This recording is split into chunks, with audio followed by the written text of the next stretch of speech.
Where has the Sinister Crew been? We've been around. We've been on Twitch, mainly for the past year.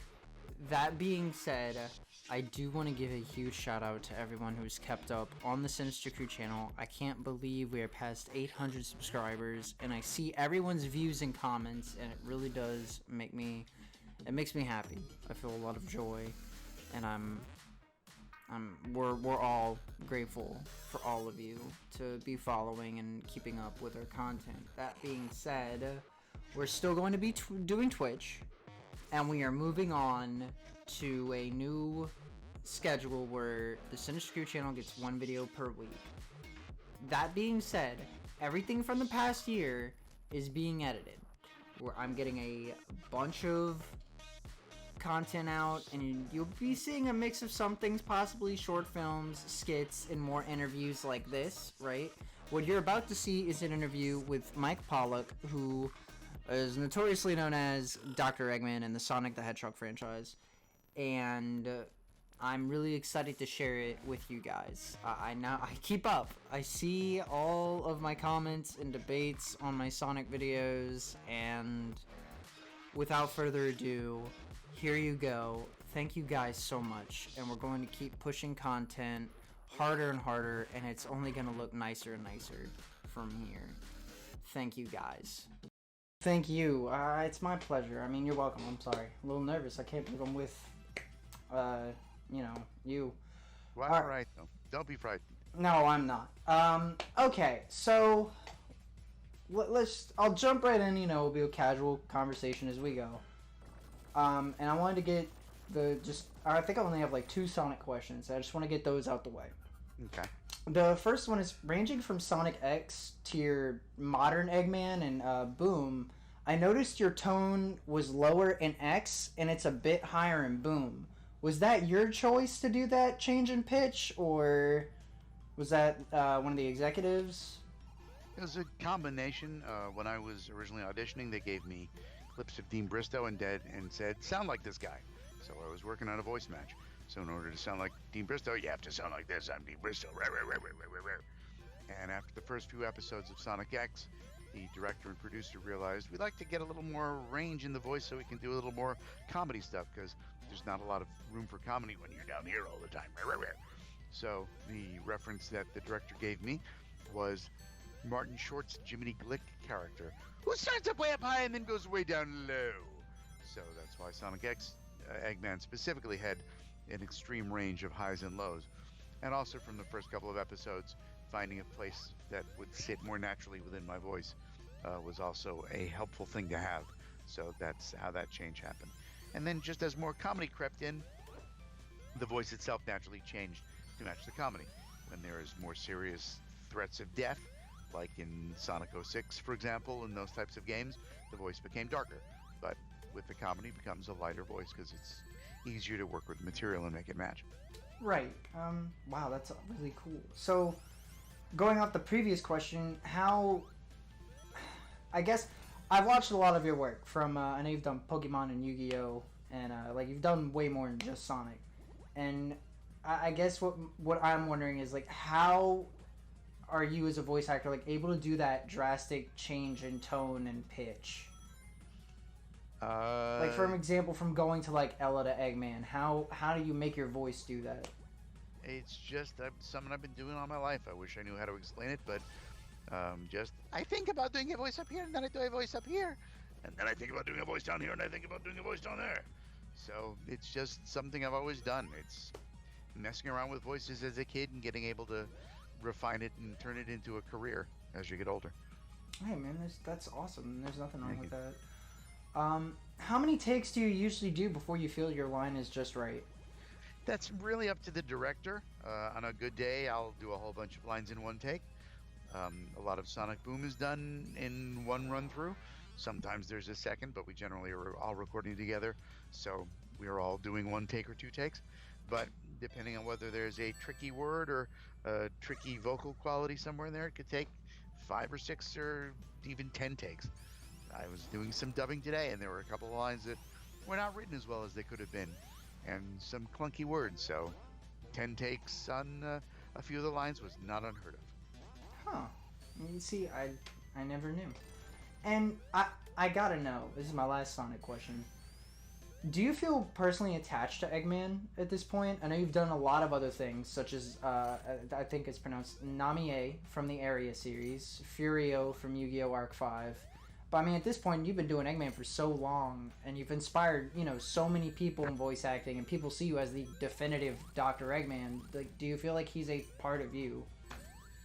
Yes and no. From a practical standpoint, I still only do Eggman a couple of days a year.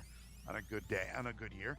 Most of the time, I'm not recording Eggman. So when I'm not recording Eggman, I'm focusing on the job at hand. Because if somebody's hired me for a completely different project, they don't particularly care that I'm occasionally voicing Dr. Eggman.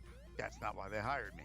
So yeah, when I'm doing Dr. Eggman or when someone's talking to me about Dr. Eggman, I'm thinking about Dr. Eggman. But in general, I'm just an actor. And when I'm not an actor, I'm just a guy. So yeah, I'm incredibly proud of it, but it is, I know how much other stuff I do and how little Eggman I do in a typical year.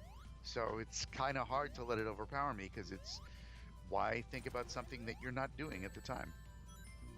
Well, I guess going from that question and going into this, do you have a favorite series you enjoy voicing for? Because like I said, I know you do more than just Eggman, and I know you were pretty big in Pokemon. I was looking back at that. I read that a couple times going through your work, and you know, from the narrator to some of the Pokemon and stuff. And then I saw you were in I Choose You that came out in 2017. So or last year, but I gotta know, like, is there a favorite series you enjoy working for? As I have learned is the best and most politically correct answer to say, but also the most accurate. I don't play favorites. My favorite is the job that I'm working on at the time. Today it was Kikoriki for about 3 hours. Before that it was half an hour of some video game.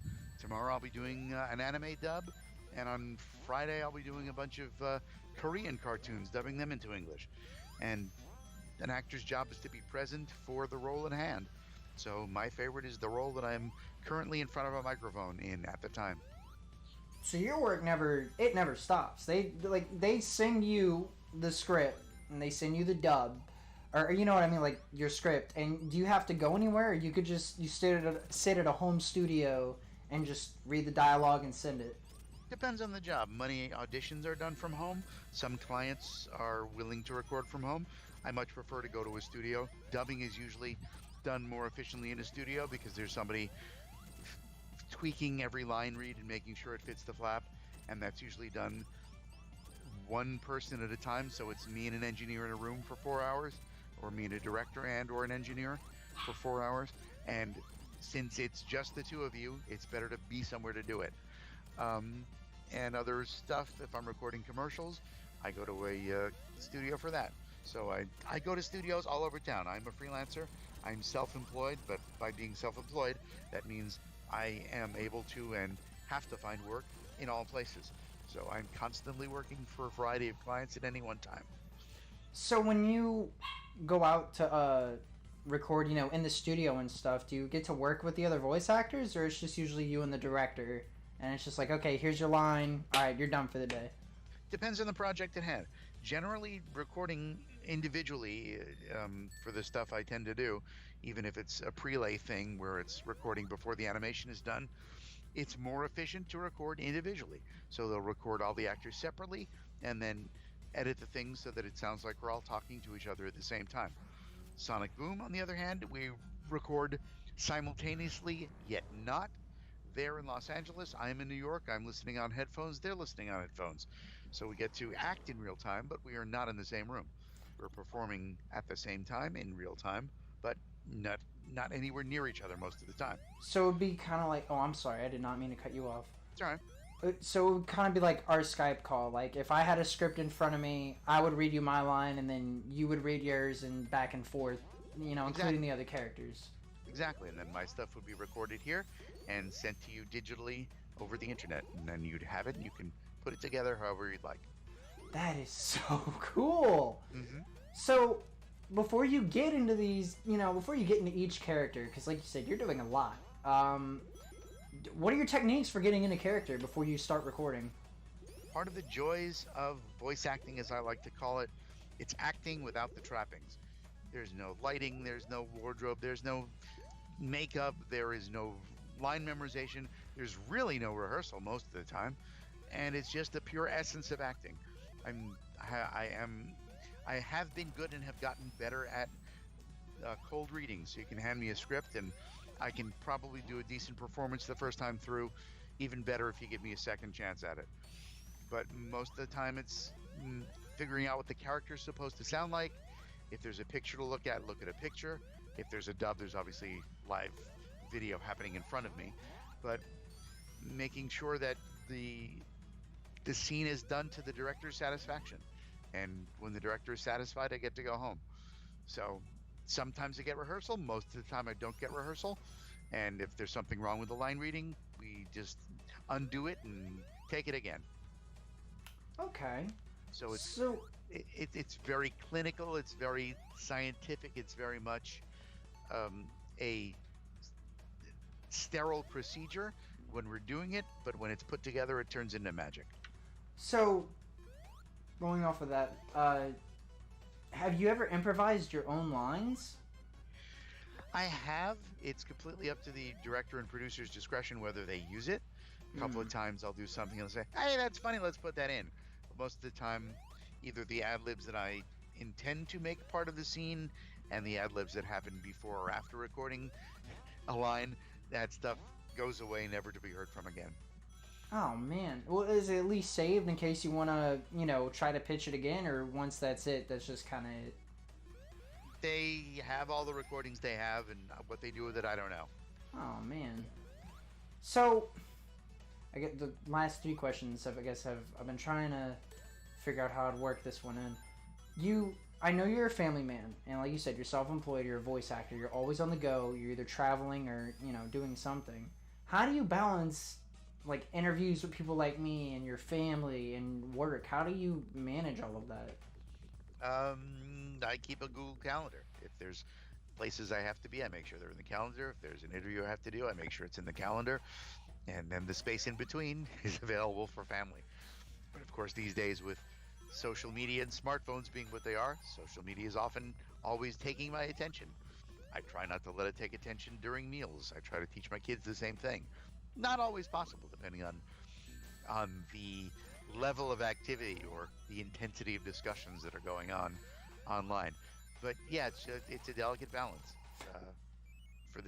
For our chat, I told my wife, okay, I got a thing at 10. I'm gonna make a tech support call before that.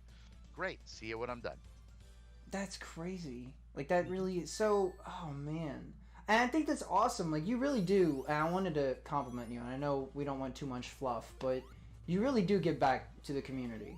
And for a lot of people, that's, I guess, most voice actors or actors in general, it's hard to come by someone as genuine as you. Because like when I was first reading the rules of engagement and going through all of this, I was like, man, this guy is giving out his time, from his family and from everything else to actually give back to fans or people in this field who are interested to give up your time. And I mean, that's awesome. Thank you. But yeah, part of the reason why I had to write the rules of engagement was because of the plethora of people who decide to direct message me, which is a lot more invasive than just a public post on Twitter or a public post on Facebook. If you want to book me for an interview like you've done, I'll give you a private time. But as far as interrupting me, for example, today I was in the middle of a recording session. I was trying to do some dubs, and some guy pops in to say, "Weren't you in that episode of Pokemon?" Excuse me, I'm working. I am not customer service. I don't keep office hours. Don't bother me. Well, and I had a feeling because I was explaining, the person I had contact you, she's actually a new PR girl that I had a feeling she had skills. She was interested in this kind of stuff. So, I was just like, if you want to see, if you like public relations, you want to try with us? We're a small entertainment studio. And she was like, sure. And then you were the first one, because I have a list of people that I would like, to interview. And you were the first one on the list, because I'm a huge fan. And as soon as she did it, I understand. I was reading everything. And I know, because I had one friend saying, like, at one point, There wasn't the, pay to contact or all of that, but I know, like, so many people will just bombard you. And when I was explaining this to other people, I mean, I get to walk around. I was walking to work and I was saying, hey, remember that time I scored an interview with Mike Pollock, Dr. Eggman, and Namie from Ariel, and they're just like, oh my God, can you stop with that? Mm-hmm. But I mean, I get it, and it's, I guess, I don't know how to put it, but I understand where you're coming from, and you don't want people to just bombard you 24/7. Yeah, William Shatner. Hello, William Shatner had a big. It's been a long day. Had a recent outburst recently with a fan who tried to get an autograph while he was having dinner or he was with his family or grandchildren or something, and you're off duty then. It's kind of like, oh, you see your doctor in public. Doctor, hey, good to see you with your family. Could you look at this mole? No. Oh. See you at the office. There's work guy and private guy, and you gotta respect those boundaries, especially for a performer who is on stage and off stage. When I am on stage or recording in a studio for you to hear, you can't bother me when I'm recording because I've already recorded. But if I'm on stage performing, feel free to come and watch. Don't try and talk to me in the middle of my stage play. I'm kind of up on stage doing stuff. Right. And if there's a meet and greet afterwards, that's what that's for. Or if I'm at a convention, that's what that's for. But if I'm bopping around with my family, you can try and say hi without being intrusive, but don't expect to make a mob scene and turn it into an autograph line. That's not what that is. Right. It would just be like, be a casual hello, maybe a handshake, and be done. Don't, cause a riot. No. And I'm rarely recognized in public because my voice is the thing, not the face necessarily. Mm-hmm. But I have run into people. There's a fan who works at a local grocery store deli counter, and I was there with my wife getting cold cuts, and suddenly, are you Mike Pollock? I said, yeah, I'm here to get cold cuts, but hi, how are you? Good to see you. I'm not really prepared for an interaction at this time. Hi, how great to meet you, but how are those cold cuts looking? So it's cool yet awkward simultaneously. I understand it from both sides, having run into celebrities when I was younger and saying, hey, I know you from TV, you're the guy. And being on the other side of the coin and realizing, wow, it's awkward when you're out trying to buy cold cuts and the cold cuts guy recognizes you. And yeah. Our relationship has suddenly changed. So yeah, that takes some getting used to, and it's normally not. It doesn't reach William Shatner proportions, but I can definitely understand where he's coming from, especially for him being William Shatner. One person leads to 20 people, leads to 100 people, and it becomes a mob scene. Yeah. No, I mean, I completely agree, and I understand. And but it was so great to have you here with the Sinister Crew, and we are very grateful for your time and for this interview, and I look forward to working with you again in the future. Thank you so much, Mr. Pollock. Fantastic. Thanks for asking. Thanks for stopping in. No problem. Have a great day. Thanks, you too. Bye-bye.